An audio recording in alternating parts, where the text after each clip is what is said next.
Chapter 17. The Watchers. For this reason, and because the angels are watching, a woman should wear covering on her head to show she is under authority. 1 Corinthians chapter 11, verse 10.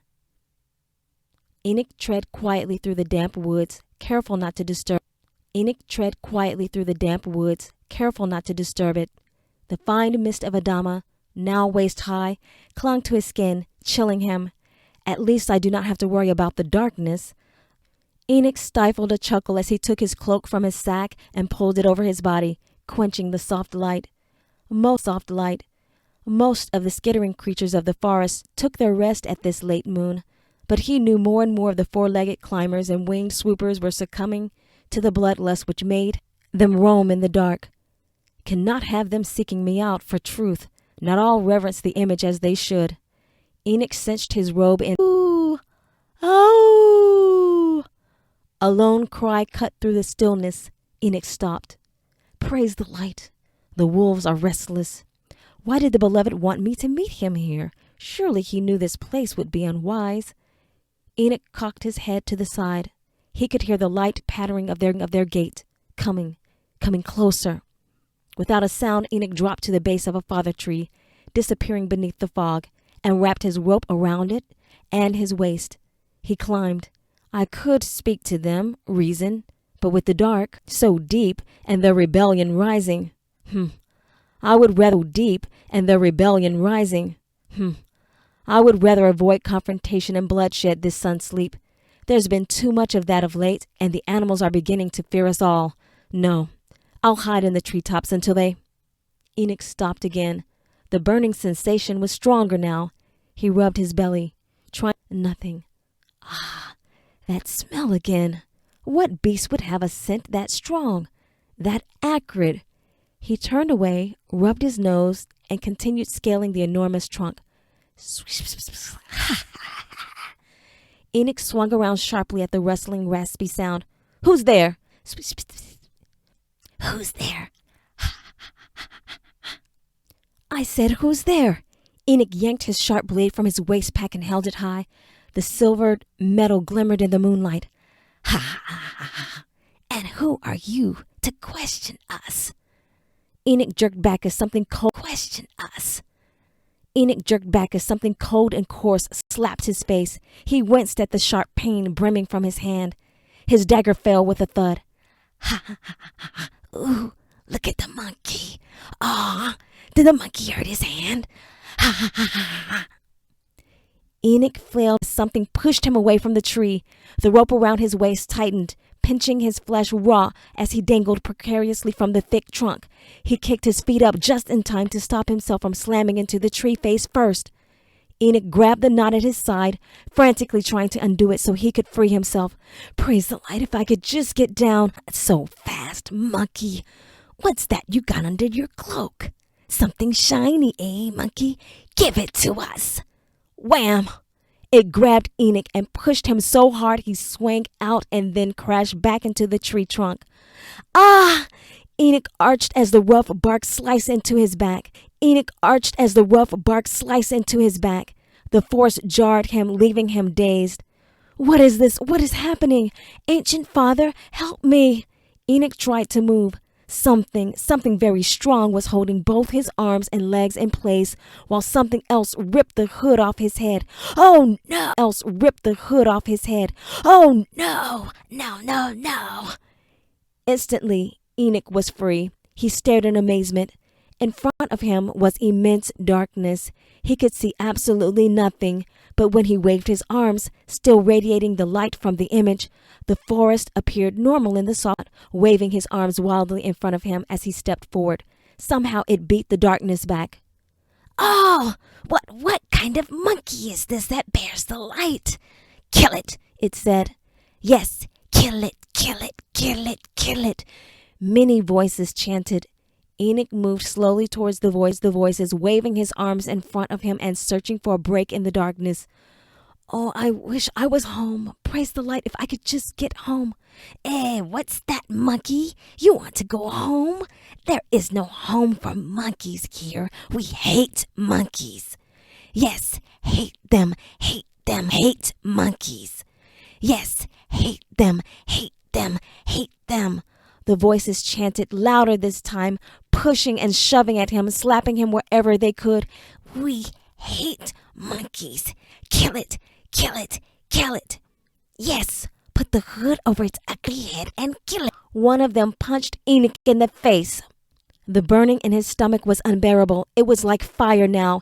Enoch wailed, "Leave me alone!" Ha ha ha! You have no rights here, monkey. This is our realm. No! Enoch tried to swing and kick, but strong arms restrained him, then covered his face with the hood and tied it shut. Kill it, kill it, kill it. Ha ha ha!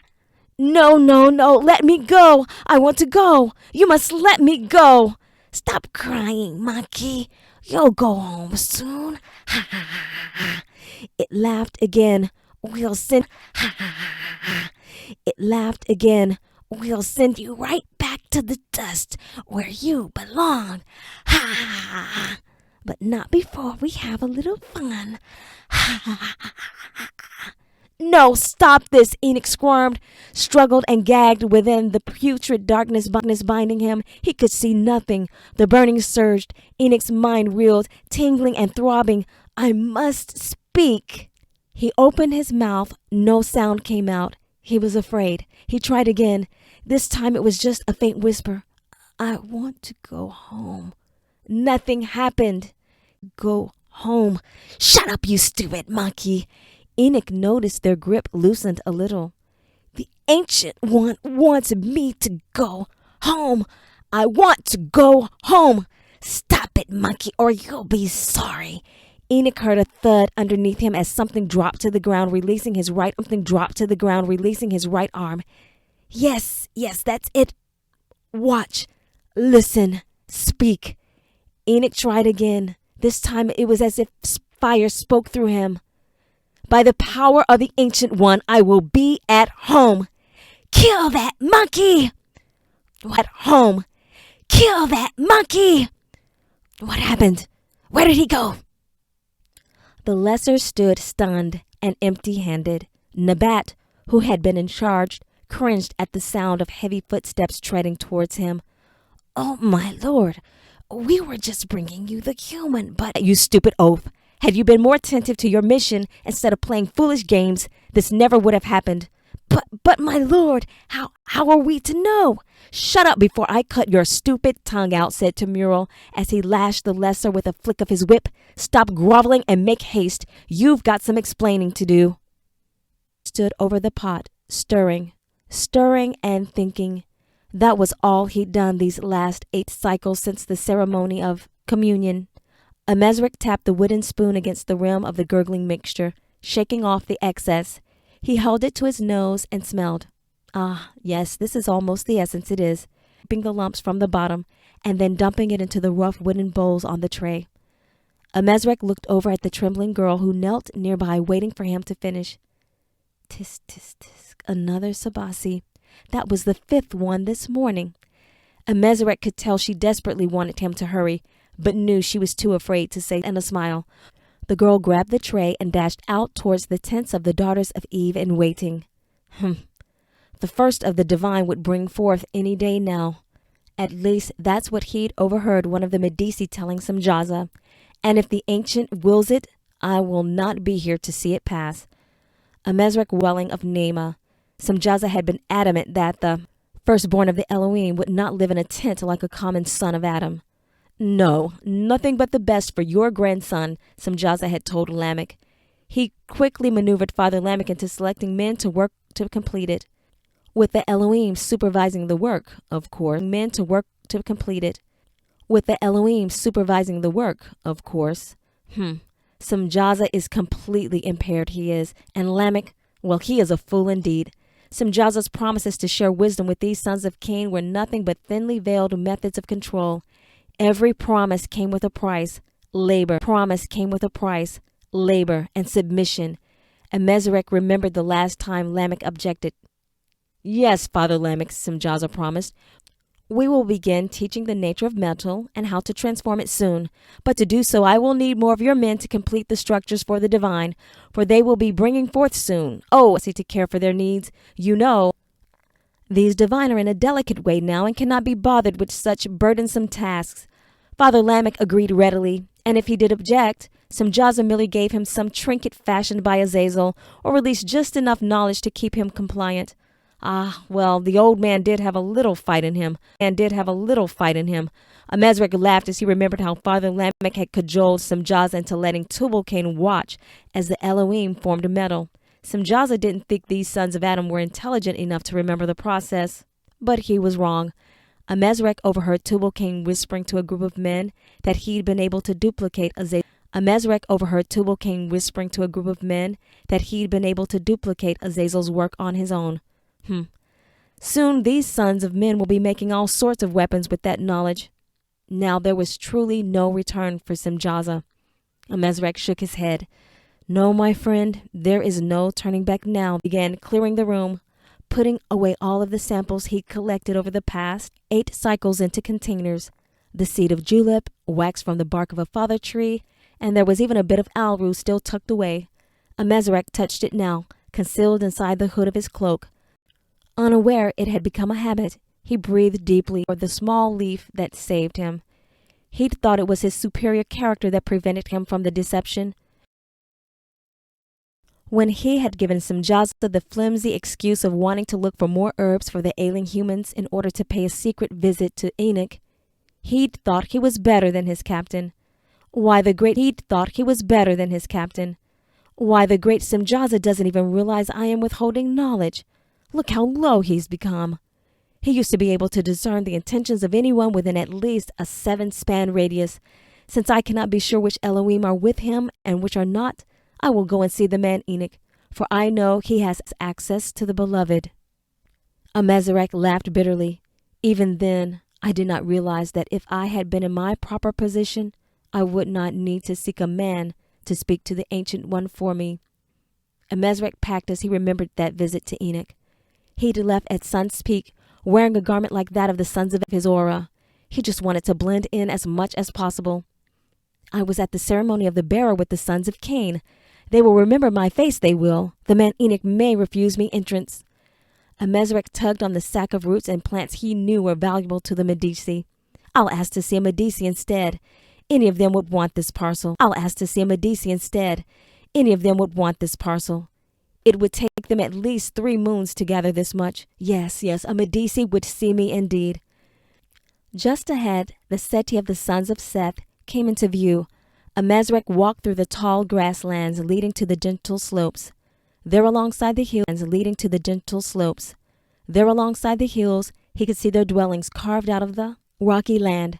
A few sheep and goats dotted the hillside, stragglers from the flock already headed towards the 7 hills. A young boy chased after them, shooing them along with a staff. A young one, Amezrek called to him. The boy, man, Amezrek said much louder this time. The boy jumped. Oh, many pardons, master, said the boy as he scooped up the lamb into his arms and turned towards the voice. May the ancient be. Oh! The boy stopped and did a deep bow. Yes, my lord. No, said Amezrek. None of that, please. It is not. Slowly. Then seeing the kindly face peering from beneath the hood, he stood up straight. Yes, sir. Please do tell me, where can I find a Medici? I have gifts from the tribe of Cain. I do not know. I will have to find, but I can't leave the... And whom, might I ask, be seeking a behind him? Amezrek raised his arms over his head when he felt a familiar prick at the back of his head. He started to turn around. No, not so fast, Elohim. Or is it Watcher that you prefer? The name is Amezrek, and indeed I am a Watcher, but that is not what is important now, it isn't. I have a satchel full of Adama's most potent roots and herbs for your Medici, a gift from the tribe of Cain, and a request. There be none of the tribe of Cain that would give a gift to us, Watcher, especially after Tubal-Cain's warning. What do you really want? And don't be lying to me this time, said Tafara, poking Amezrek again sharply with the point of her arrow. Turn around slowly so I can see your face, Watcher. And you, she said, jerking her head towards the youth, run along now and don't be sticking your nose where it don't belong. You now? Yes, yes, Medici Tafara, said the boy, squeezing the lamb tightly to his side as he scurried up the hill. Amezrek turned slowly to face the woman. His jaw dropped when he saw the delicate, diminutive figure in front of him aiming the arrow, and the larger, more robust behind her. Anami, said Amezrek. I said the name's Tafara. There be no one named Anami among us.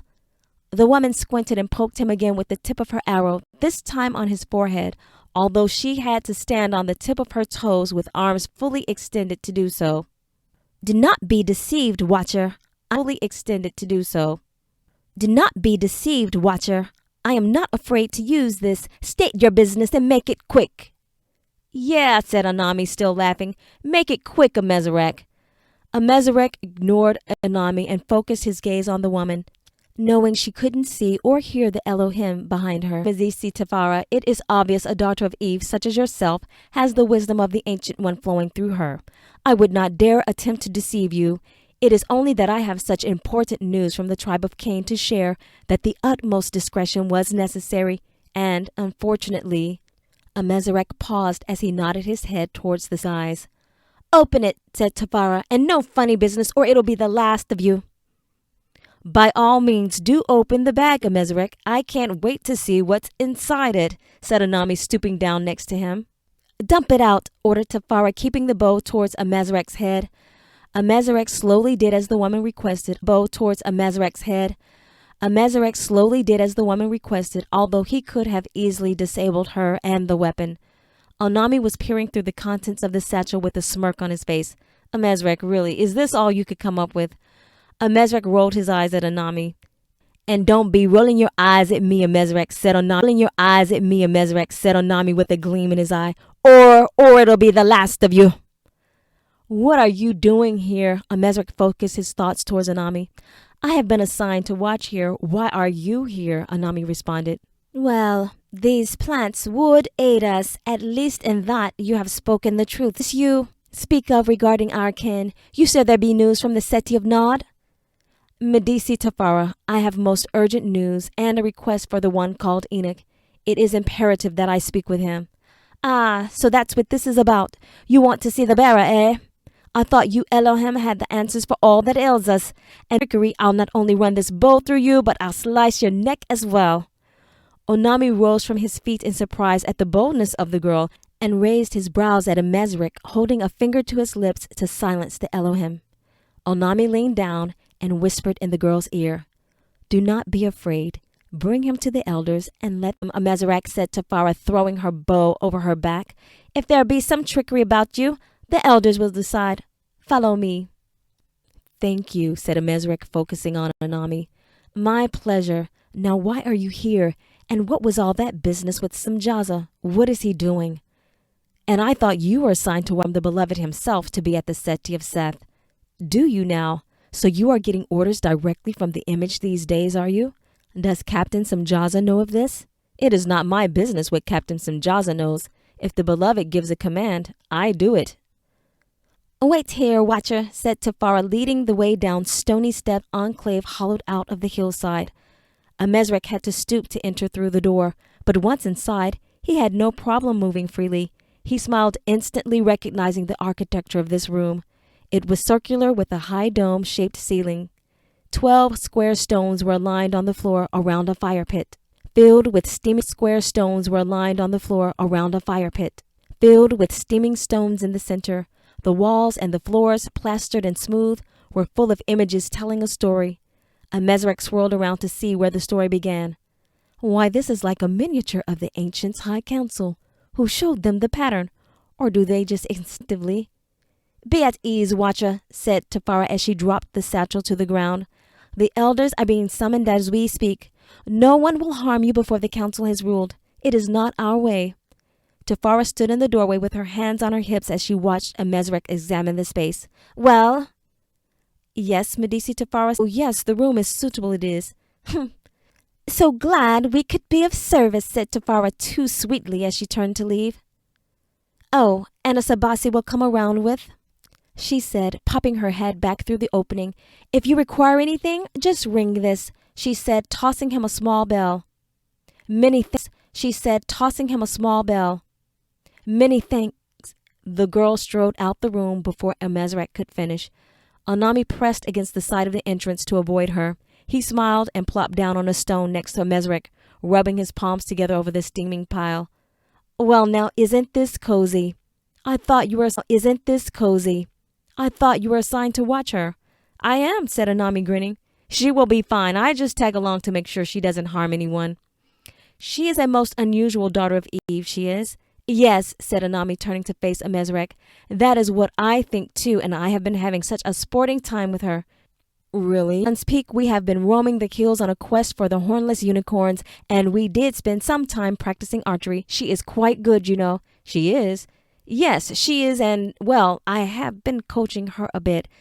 Tafara is quite a good student. She takes instruction well. Really? Amezrek raised his brows. Medici Tafara doesn't strike me as the type to take anyone's advice. Oh, well, she doesn't know I'm instructing her. You know, I just give a little hint, a little nudge here and there. Oh, so she hasn't seen you. No, of course not, said Anami, shaking his head. I've been very careful. Amezrek leaned back and examined the Anami, shaking his head. I've been very careful. Amezrek leaned back and examined the lieutenant closely. So this one woman is your assignment? Well, not exactly. I am assigned to watch here at the Seti of Seth. Yet you have been focusing most of your efforts on one human. I also spend. It's just that the girl Tafara has this way of getting to the bottom of things, so I trail her. Oh, I see, said Amezrek, leaning forward. So what has she shown you? For instance, I am pretty sure I already know what your big news is from the Seti of Nod. Oh, do you now? Yes, I do. Well, don't keep me in suspense. Do tell. Down at Amezrek. Look, we already know that Captain Simjaza has crossed the line. I followed the girl, Tafara, when she snuck into their camp and saw it with my own eyes. And who is we? We just don't know who else is involved yet. So Amezrek, tell me, what's your purpose here? Are you one of them? Amezrek, tell me, what's your purpose here? Are you one of them? Amezrek slumped back against the wall. He sighed. I am not one of them. At least, I don't think so. I don't know what is happening to me. Amezrek stood and faced Anami. I just know that something is wrong. Something has happened to Simjaza and the others, and Amezrek looked down and turned away from the lieutenant's searching gaze. What is it? Anami, I can't change. What do you mean you can't change? I mean I can't change back. I'm stuck. I'm stuck in this suit of flesh. Are you sure? Yeah. Light from the image still resides upon me. I can't get out of this flesh. I'm stuck. That's why I must see the man Enoch. You said you record his movements. Where is he? I must. Wait, just let me make sure I understand you. Okay, you think Enoch can help you change back? No, of course. Enoch can help you change back? No, of course not. But if the beloved is speaking with him, he might know something. Like what? You think the beloved has taught him how to transform? No, of course not. The beloved wouldn't do that. I just thought that maybe he has. Maybe he knows if a judgment has come. Maybe he knows if a judgment has come. Listen, I don't know what Enoch knows, but I do know that the beloved speaks with him. I have seen it twice myself, although I do not know what was spoken. Anami sighed and plopped back down on one of the stones. Amezrek, sit down. What? What is it? You shouldn't be saying this, but since you are here, well, maybe. Look, when I saw what Captain Simjaza was doing, I returned to Heaven's Realm. I went to see General Michael. Well, look, the council knows everything, but the beloved has not ruled yet. Amezrek let out a sigh with his hands. Well, that is something, it is. At least they're, but you should know that they are recording. You mean you are recording, said Amezrek. Yes. You and how many others? I don't know of everyone assigned, but I do know that Delmar, Azam, and I are. but I do know that Delmar, Azam, and I are. Amezrek stumbled backwards, startled by the waving of the room. What? He did a double take. Delmar and Azam appeared on the stone squares across from Amezrek. What? How? Amezrek, said Delmar. We've been here the whole time. No, Amezrek. It's true, said Anami. They were here when Medici Tafara brought you into the chamber. No, that's impossible. Why didn't you say anything? We needed to see. You mean you needed to record? We needed to see if your perception was altered. We already know that some Jaza and many see Anami, but not you two, said Amezrek. Delmar and Azam glanced at each other. Captain Azam rose and walked towards Amezrek and sat on the stone next to him. We don't know all the details yet. I am not sure why Anami was visible to you, but not me or Lieutenant Delmar. What I do know is this. You are here or Lieutenant Delmar. What I do know is this. You are here, and that must mean something, said Azam. So are we left without understanding then, said Amezrek. So it seems, said Azam. Where is the man Enoch, said Amezrek. He is away at Avenland seeking the room wavered before Anami's eyes. He pushed himself backwards just as Enoch appeared before them, dazed and waving his arms around wildly. What? Where? Enoch stumbled and then righted himself, looking around the room. How did I get here? And who are you? I must be going mad. Interesting, said Delmar, raising an Amezrek. Enoch, son of Adam, it is we who should be asking you. How did you get here? Said Anami, staring at Enoch's glowing form. I do not know. One moment I was in Avenland Forest and these things, I could not see them, were beating me, attacking me, and then I was here, and now I am in the midst of you, Elohim, said Azam. Why, oh why is this happening to me? Enoch shut his eyes, rubbed them, and took a deep breath. He opened them. Ah, you are still here. For truth, I wish this were just You are still here. For truth, I wish this were just the life of sleep, for then I would know that my mind has not forsaken me. But I know you, I am sure of it. You are the men that came by fire, the sun sleep before. Oh, wait. Enoch walked slowly towards Amezrek. But you are not. Medici Tafara walked through the door. Her scowl turned into a broad grin. Bera, when did you get back? We did not see you. The scouts have been watching for your return. I came in quietly, through another entrance, said Enoch. And it seems that much has taken place in my absence. Why are these men, Tafara, motioning her hand towards Amezrek? That's just this watcher Amezrek is all. Are you well? Said Tafara as she moved closer to Enoch to examine the cuts and bruises on his limbs. Did you hit your head? Is that it? No. Enoch surveyed the room again. Enoch, she cannot see it, calmly. Did you hear that? Said Enoch, rubbing his left ear. Hear what? Said Tafara. Poor thing, you did hit your head. Nephew, these look bad. It is a good thing Amezrek here brought the healing plants just today. Yes, there's even a bit of fresh alru in here. Sit down.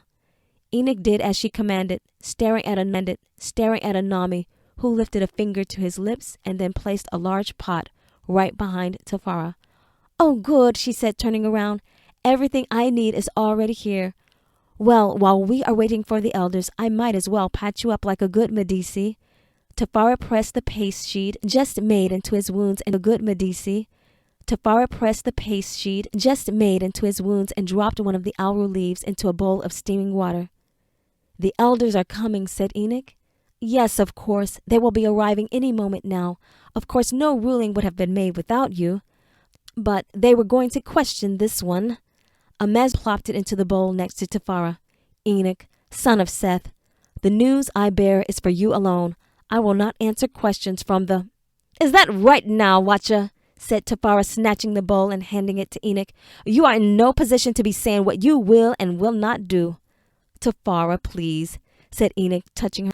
I would like to, that is, I intend to hear him out, privately.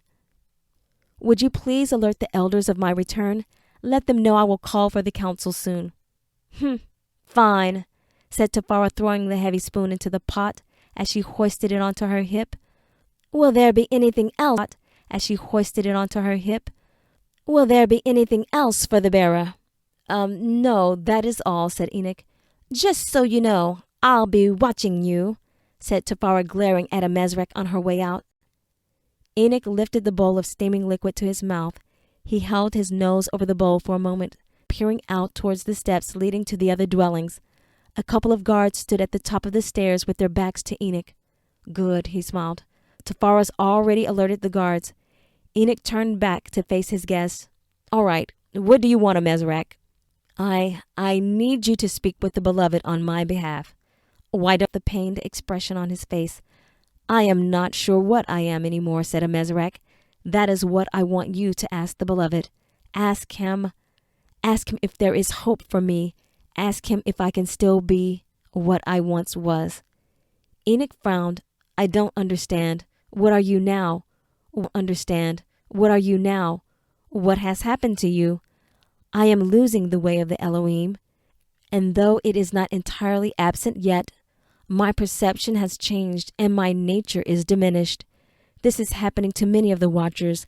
I know Captain Simjaza is deeply affected, so much so that he does not even notice or care.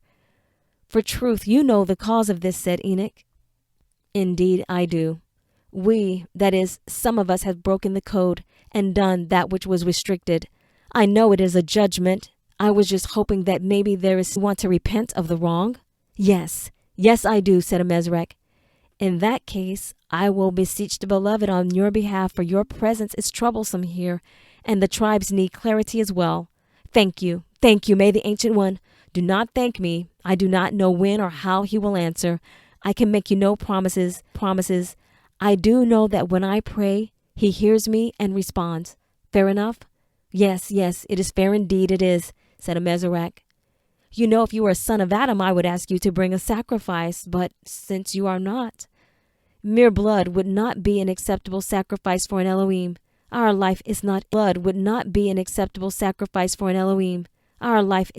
the blood. But perhaps there is something I could do to prove to the beloved that I am sincere. I could try to right the wrong, that is, help the others who may not be too far gone. And, said Amezrek, said Enoch. But Amezrek, Anami interrupted, some things cannot be undone. You are right, said Amezrek, dropping his head. Although I had no part in it, I didn't stop it. The numbers of the divine are growing, and the first of them will be bringing forth soon. Who are the divine? What are you talking about? Said Enoch. The daughters conceived are called the divine. That was Simjaza's idea. The one called Nema is due to have her child any day now. She is. That cannot be. Nema was promised to Lita. Enoch stood abruptly, overturning the bowl next to him. The hot, fragrant Alru tea splashed against his leg, burning him. Ah! The hot, fragrant Alru tea splashed against his leg, burning him. Ah! Enoch grabbed and patted the spot on his calf. I can't believe they actually went through with it. And she conceived? You mean it is possible? Said Enoch. As far as anyone can tell, it is. But who knows what the childling will be like? Amezrek pulled another Alru leaf from the inseam of his hood and handed it to Enoch. Please take it. This one is not as aged and will speed your healing. Enoch, you should know. Lita is dead. Father Lamech killed him, said Azam. Enoch stopped patting and stared at Azam. He is right, said Enoch, pacing. Is she well? I can't believe. How could Father Lamech do that to her? We must go and help her at once. Lamech must be punished. Enoch, said Amezrek gently. I do not think Nema wants to be rescued. What do you mean? Nema is altered, said Amezrek. I believe it is too late for her, but it may not be too late for all. What do you mean altered? How is she altered? What is wrong with her? Said Enoch. There is a new thing amiss. I didn't want to mention it until I was sure, but I am almost positive I saw. Is it the fallen? Said Azam. I am almost positive I saw. Is it the fallen? Said Azam. Yes, said Amezrek. How did you know? We saw it too, said Azam. So I'm right then, said Amezrek. Listen, I don't know what you two are talking about, but one of you better start explaining, or, said Enoch. Enoch, the fallen have infiltrated. His expression softened at Enoch's panic-stricken face. They are hiding among you, or more accurately, within. Well, let's not just sit here doing nothing. Tell us who else is affected, said Anami, his tone increasing as he spoke. If there is something that can be done, we must act quickly before any others. Wait, said Azam. Much as we want to help, we will not proceed without orders to do so. Is that understood? But, Anami paused. Yes, Captain. Now, as far as Enoch is concerned, said Azam, he may do as he chooses, for this is his realm. But we will not overstep our bounds. You know the code says that, but we will not overstep our bounds. You know the code says that we must. Anami shuffled around on the stone square, restless as he listened to yet another one of Azam's lectures about the code. Finally, he stood, unable to restrain himself anymore. Captain Azam, he interrupted. Yes, Anami. I might have your permission to go and check on the girl, Tafara. Confirm her whereabouts. Why is that necessary, Lieutenant? I just feel that it would be prudent, since she has gone off to the City of Na before without scout or escort. She is unpredictable, and I am... Very well, Anami. Confirm her whereabouts and report back immediately to leave. Anami, called out Amezrek, stopping him. Yes, what is it? Be careful. Of course, Banai, I always am, said Anami as he disappeared into the darkness. Azam sighed and leaned back against the smooth plastered wall. You know, Amezrek, there is one thing that I am curious about, though. Yes, you know, Amezrek, there is one thing that I am curious about, though. Yes, what is it, Captain? How were you able to resist the deception and not Semjaza? I do not know. I did not even realize deception was taking place. We were going about our tasks as usual. Semjaza is our leader. I did not consider that his judgment was astray until, said Amezrek. What's this? Interrupted Azam as he touched the bulky sides of Amezrek's hood. Oh, that, well, it is just a bit of Alru. I always keep some of it on me. You know, its fragrance reminds me most of home, and it is quite useful for treating the humans when there is a need. It's from the full onslaught of the fallen. When they are present, their stench somehow twists your judgment. I experienced it once myself long ago, right before the conflict. Yes, I heard the tales regaled. Amezrek leaned forward. Is it true that you were the only one to escape the great uprising? It is true. I was about to give in. I couldn't hold out any longer when Anami and Delmar came to my aid. They realized I was in jeopardy and followed me, watched me. Azam ran his hands over the weapons concealed under his cloak, checking their placement again. It was good that someone was watching. But I always wondered, why me? Why was I allowed a chance to escape and none of the others? You know, that point seemed like all others. There was no sense of urgency or danger, and yet... They sat in silence for a few seconds. Amezrek had hoped the captain would continue his story. Tight-lipped Azam was in no mood for further transparency, and Delmar looked pensive as well. He cleared his throat and chanced a question. Captain Azam, does Lieutenant Anami keep some of the Alru on his person as well? You know, said Captain Azam, I'm not sure. Tafara darted up the stairs, 2 at a time, until she reached the top. From this view, she could see the entire City of Seth. Thousands of dome-shaped entrances carved from the hillside peered through the cliffs along the winding stone pathways. The bright banners at the elevated homes of the elders could be easily seen in the slumbering sky.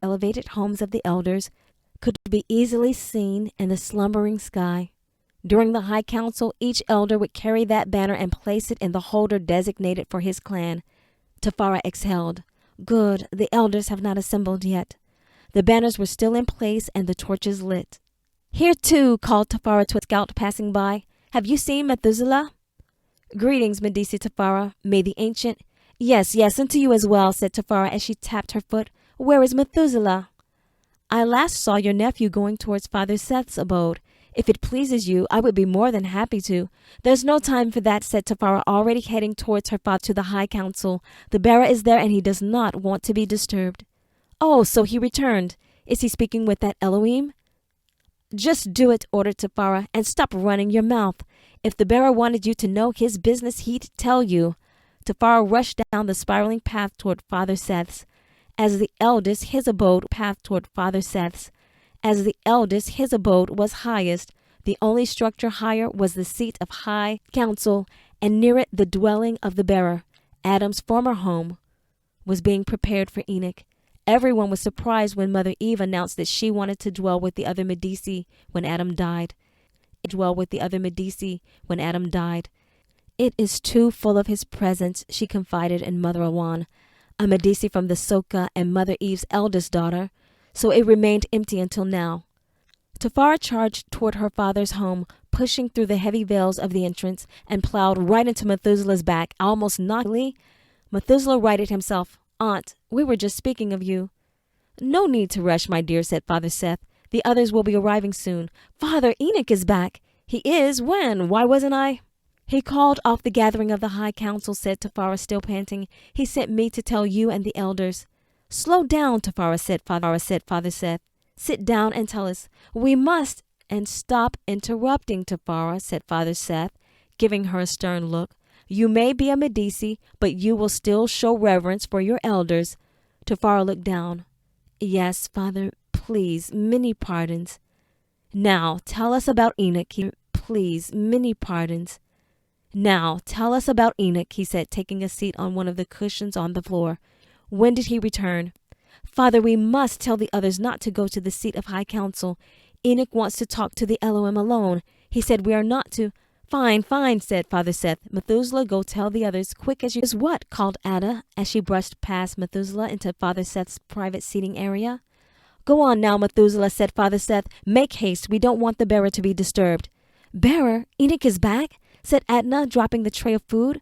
Alati cakes and blackberries spilled onto the floor. When? Where is he? Now, Adna told me. Oh, Tafara told you. I see. So the bearer isn't to be disturbed, is he? That is a fine thing. So he cannot even come and greet his own wife first? Well, we'll just see about that. Adna stormed out the door. Medici Adna, please, called out Tafara. It was not like that. She is just frustrated. All of the Medici are on edge. All, Father, said Tafara, picking up the scattered berries and squashed cakes and dumping them into a basket. Father Seth grinned broadly. Of course, I should have said most Medici, my dear. You are as light as a gazelle leaping through the plains of Edenia, and about as hard to tame as well. Tafara laughed. It is good you do not try too hard, Father.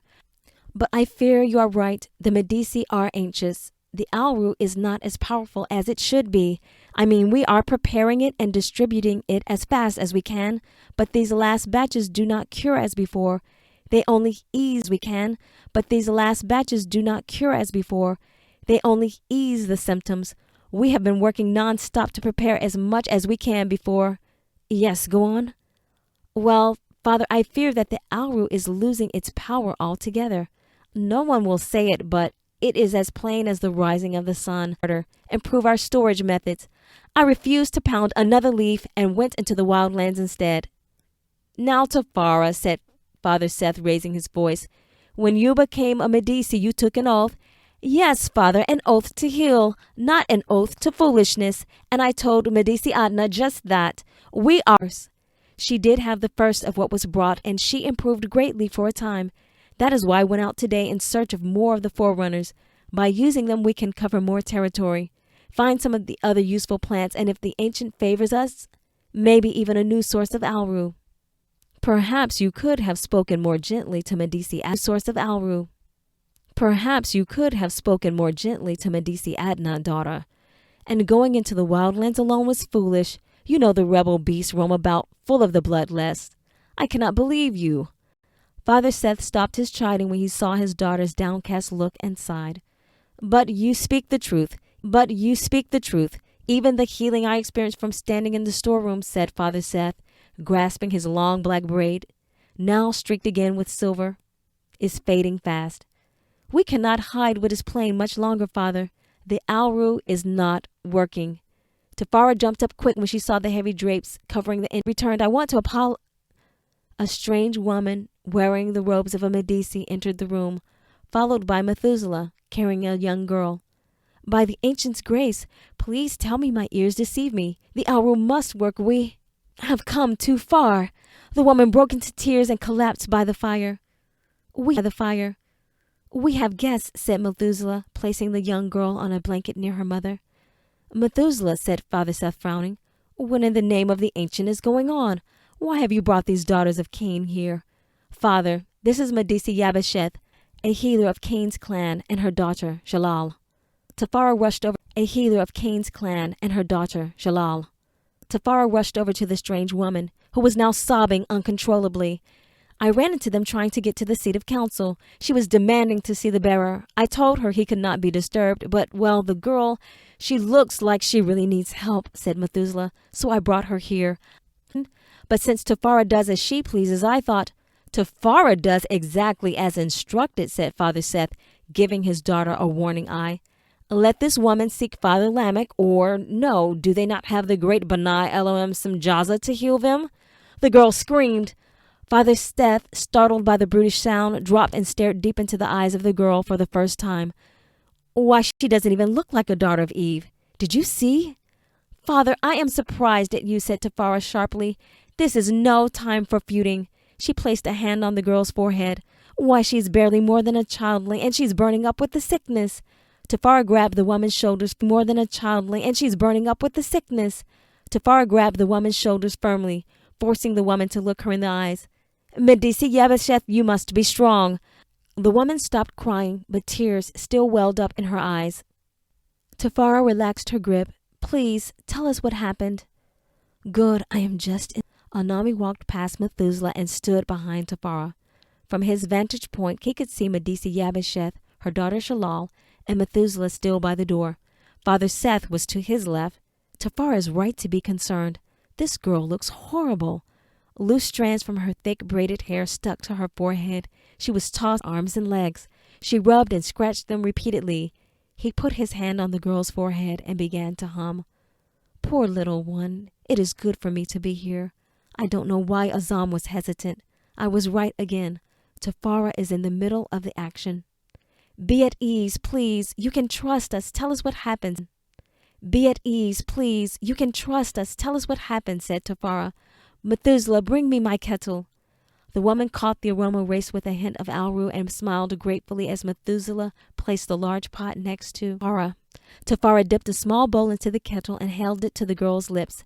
"See if you can get her to drink some." Yabesheth nodded. Shalal fell into a patch of wild platonic while running. And that is all." Yabesheth looked all around and towards the door as she fed the broth to her daughter. "That is all? Medisi Yabesheth, that may explain this and then some," said Tafara, snatching the bowl out of the woman's hands. "Lies will not gain you the favor of the Ancient One, nor our help. If you expect us to—" Please, we brought the sacrifice required. I left it outside. Ask him," said Yabesheth, pointing towards Methuselah. "He helped us carry it. Please, we need this." She was sobbing again now. "Medisi Yabesheth," said Tafara softly, "we will not be able to help your daughter properly without the truth." Yabesheth looked towards the door again. "Are you afraid to tell us? Did someone follow you? It's Father Lamech, isn't it? Well, someone needs to show that impious It's Father Lamech, isn't it? Well, someone needs to show that impious old—" No, it's not. It's not Father Lamech. It is." Yabesheth looked down and folded her hands into her lap. "You must promise not to tell anyone. If he finds out—" "Not a soul. It is my husband. He did this," said the woman, burying her face in her hands. She spoke through sobs. Shalal is very beautiful. She's a very beautiful girl, and you see, it is not his fault. I am no longer what I was, and she is very beautiful." "What are you saying?" "Well, he lies with her in the way of a wife," said the woman quickly, looking down at her lap. She was wringing her hands now. Tafara gave the woman the bowl. "Why didn't you—" Methuselah opened his mouth and then shut it tight when he saw Tafara shaking her head. Father Seth gripped his staff tightly and rose. "Methuselah, go fetch the bearer." "But father, he does not—" Methuselah stopped when he saw the look on the elder's face. Yes, father, right away. Methuselah did a quick bow and dashed out of the room. Father Seth extended his right arm out and held his hand over the girl. His voice was barely a whisper, but Tafara recognized the words. He was praying. The woman nodded and began feeding the girl the broth again. Shalal twisted and mumbled as her mother forced the liquid into her mouth. I tried to please him, but fine, we were fine. It was fine until the eve of the ceremony of union. Who was to be married that eve? Said Tafara. Why, Naima, of course, to Captain Sinjaza. We were all enjoying the celebration. Anami tuned out the woman and focused on the girl, Shalal, as he felt the rush of energy surge through him. Waves of iridescent light energy surged through him. Waves of iridescent light poured from his core and out of his back, flaring like wings behind him. Poor, poor girl. He began to sing. He touched her forehead again. After that night, after so many of our daughters were wed in that manner, oh, it was awful. It is like the Elohim were, it was awful. It is like the Elohim were different. They no longer shined with the light, even our men. It is like they are, well, their minds have bent, and that is when my husband began going after Shalal. I tried to stop him, I did, but he bruised me for it. And Shalal, he beat her and said he would give her to some Jaza if she did not submit. I heard him.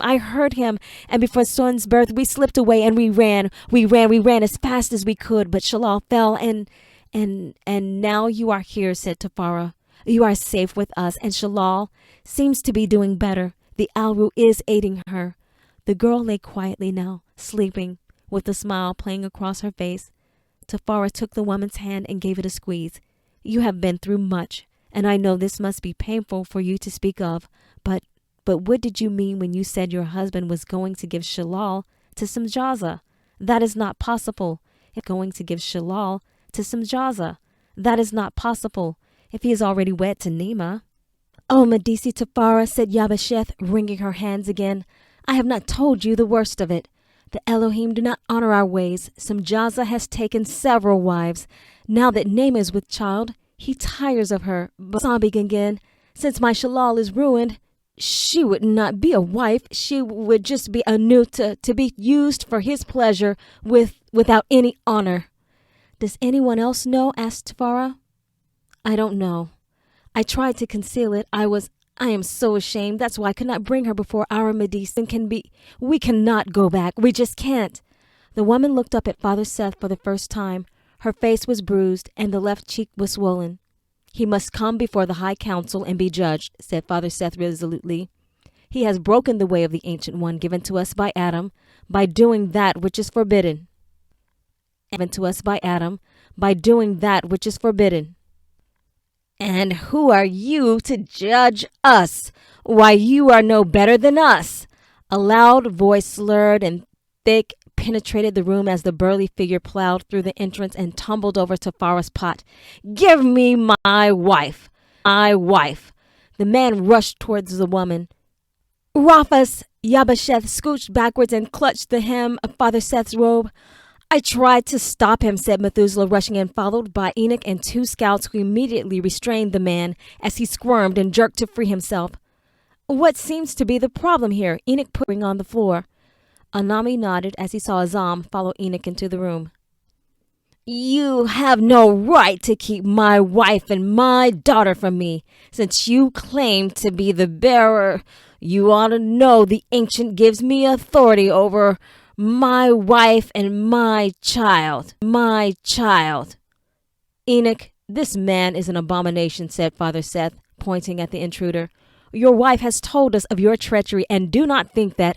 Yabasheth, you fool of a woman, I'll pound the lies out of your ignorant tongue. He lunged towards her, almost catching the side of her face. Ignorant tongue. He lunged towards her, almost catching the side of her face with his fist as he swerved out of the men's grip.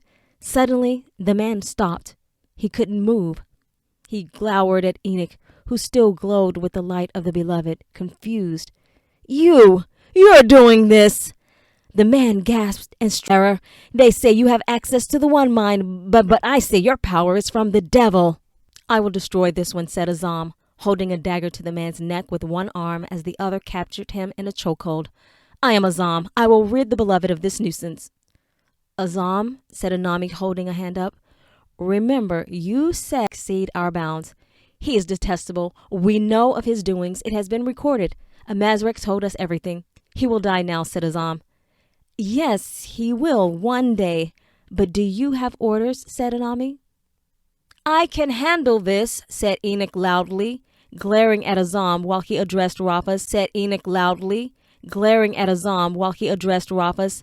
My authority is of the ancient father, and your grievance will be heard before the elders by Sun's Peak. Methuselah, take this man to the seat of council.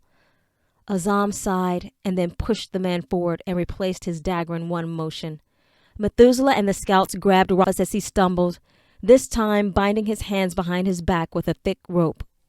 I was told you brought the sacrifice, said Enoch, addressing the woman. Yes, the woman began. Rafas bellowed as they forced him towards the door. You can't do this. Only a father can offer the sacrifice for his household. Will offer the sacrifice, or did you forget? As bearer, I stand in Adam's stead, the father of us all. Take him away. The scouts struggled with Rafas, who kicked and yelled, disrupting the calm of twilight as they drug him along. A few women poked their heads out of their windows to see the cause. You'll pay dear. Cain will see to it. We're not subject to you. If you try to keep me from my family, you'll pay with your blood. You sons of Seth think you are God's chosen, but you are weak. Soon you'll